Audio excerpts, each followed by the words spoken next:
बालेश्वर कांग्रेस सदर निर्वाचन मंडली स्तरीय विशाल कर्मी समावेश गुरुवार संध्यारे सदर निर्वाचन मंडली रूपसा आंक ग्राम पंचायत पद्मपोखरी आड़ी मंदिर पाख पड़ियारे एक विशाल निर्वाचनी सभा अनुष्ठित हो जाइछि।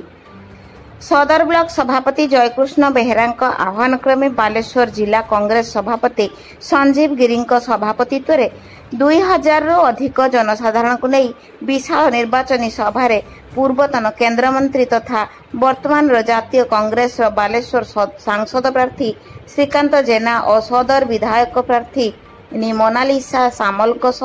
बालेश्वर कांग्रेस बहु नेतृमंडली मंचासीन होइथिले। विधायिका प्रार्थी मोनालिसा सामल वक्तव्य विशेष भाव महिला प्रति जो अत्याचार और अविचार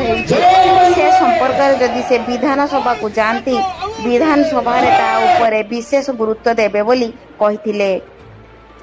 रास्ता घाट शिक्षा नित्य व्यवहार्य जिनस दरदाम वृद्धि उपरे मध्य से जदि विधायक हुअन्ति तांकर एक कथा को विधानसभा उठाइबा प्रथम कार्य हेबो बोली श्रीमती सामल वक्तव्य रे कहिथिले।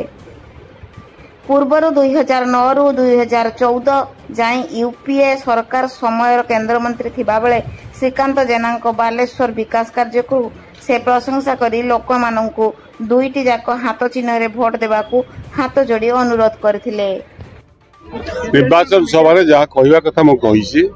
जो कथा मो प्रथम 2009 मसीह कहिथिले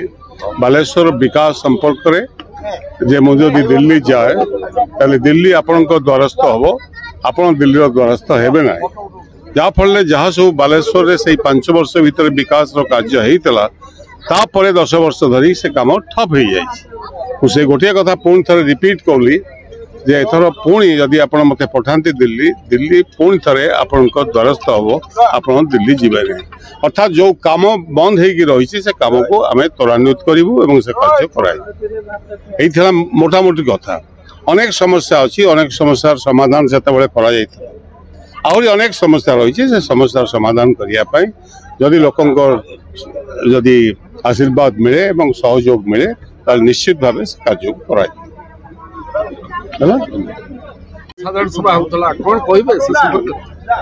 आज शुभरात्रि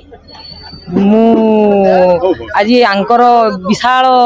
समावेश सेठी आसी मध्य मु बहुत संबर्धना पाइची एवं एठिकार मेंबर मानकु मध्य सेथिपाई धन्यवाद दबा को चाहूँगी। श्रीकांत जेना महोदयंकर गहन रे मु आज उपस्थित होइथिली एवं तांकर भाषण सुनिली एवं तांको भाषण रे मु बहुत इन्स्पायर मध्य होइची एवं तांको भाषण आउ से मते निज गोटे कैंडिडेट भाव रे चयन करिथिबारु तांको मध्य धन्यवाद दउची एवं यही सभारू एतिकी जानिली जे मु तो बहुत जिनस जानी जे आम श्रीकांत जेना महोदय कौन कौन करिसेंती बालेश्वर पाई ताहा मध्य 2009 रु 2014 इलेक्शन मध्य जहाँ मध्य अधूरा काम छाड़ी से अधूरा काम को एपर्यंत बीजेडी सरकार ताकू संपूर्ण करि पारले नाही। तेणु वर्तमान भी मु एया भगवान को पाखरे प्रार्थना करुची एवं एठिकार अधिवासी मानक पाखरे प्रार्थना करुची श्रीकांत जेना महोदय को विपुल मात्रा रे भोट दियंतु आ से ही उपयुक्त कैंडिडेट जे कि लोकसभा जाई आपण मानक प्रस्ताव रखी आपण मानकर समस्त कार्य को सुचारू रूपे संपादन करि परिबे। मु मध्य तांको सहित मिली काम करिवि एवं आपण मानक प्रॉब्लम को सॉल्व करिवा पई चेष्टा करिवि। श्रीकांत सर तो आपण बहुत चर्चित चेहरा छे सेमिति तो बालेश्वर समस्त जानि जदि 10 वर्ष पूर्व आपण कोन एमती एजेंडा नै जिबे कि आपण परिचित होई जिबे मु एतिकी एजेंडा नहीं कि जीवी जे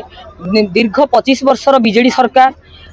एठी वर्तमान कृषिर कोनोसी डेभलप हो पारु नाही आपणकर शिक्षार कोनोसी डेभलप हो पारु नाही किंबा आपणकर एठी श्रमिक माने दादन खटिबा को बाहर राज्य को जाउचंती जोठी कि आम राज्यर नियुक्तिर व्यवस्था नाही आमर लोक माने अति एजुकेटेड हेई मध्य किछि करि पारु नाहंती। वर्तमान आपण इंजीनियरिंग कॉलेज कथा मध्य भावंतु ओडिसा रे 132-33 इंजीनियरिंग कॉलेज मध्य रे वर्ष मध्य 10,000 12,000 इंजीनियर प्रति वर्ष पास आउट होउचंती किंतु सेमानंकु नियुक्ति दिया जाई पारुनी सेमाने जाई बाहर काम करूचंती एमिति कि हमर बालेश्वर रे बिरला टायर्स जोठी कि इंजीनियर मानंकु एवं वर्कर मानंकु समस्तंकु एम्प्लॉयमेंट दउथिला वर्तमान बिरला टायर बंद हे जिवा पळे बहुत कर्मी माने बहुत एम्प्लॉय माने घरे बसी रहिचंती जो माने कि तांको परिवार को मध्य चळै पारुनांती एवं इस्पात मध्य बंद होबाकू जाउची 90% बंद हे गलानी तेनु एई सब मुद्दा को रखी मोर कार्य को अग्रसर मो बाटर अग्रसर हो पारिबी एवं लोक मान पाखरे पहुंची पारिबी एवं लोक काम करी लोक मान नियुक्ति मध्य देबी। Bureau report mobile TV.